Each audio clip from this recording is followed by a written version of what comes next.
hace unos años en Colombia, donde el Departamento de Administración de Seguridad encontró que se estaban entregando pasaportes falsos a los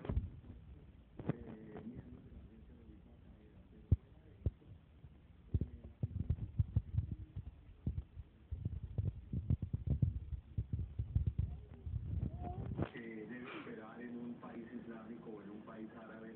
Y lo que ha habido en América Latina, como digo, son rumores, pero ninguna, no, digamos que se pueda comprobar, pues, en la presencia.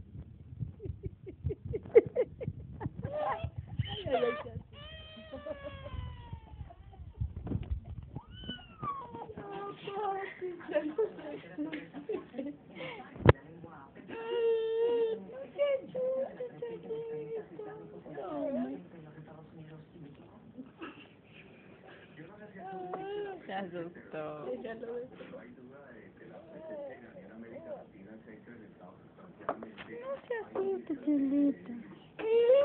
Latinoamericanos que están yendo a Irán a estudiar por 2 o 3 años y vuelven, luego se crean mezquitas y obviamente que el antecedente que se mencionaba en la nota de la AMIA en Buenos Aires y la embajada de Israel, esto no solo porque el Ya. sino también Ya, Chelita.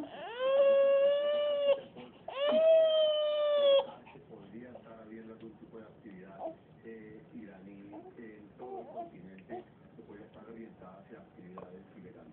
Y por último, ¿se sabe que existe apoyo financiero para grupos extremistas islámicos desde América Latina? Sí, claro que sí, de eso sí hay evidencia clara de que Hezbollah y Hamas, principalmente en los puestos libres y en otras zonas, han utilizado esos puestos también para recolectar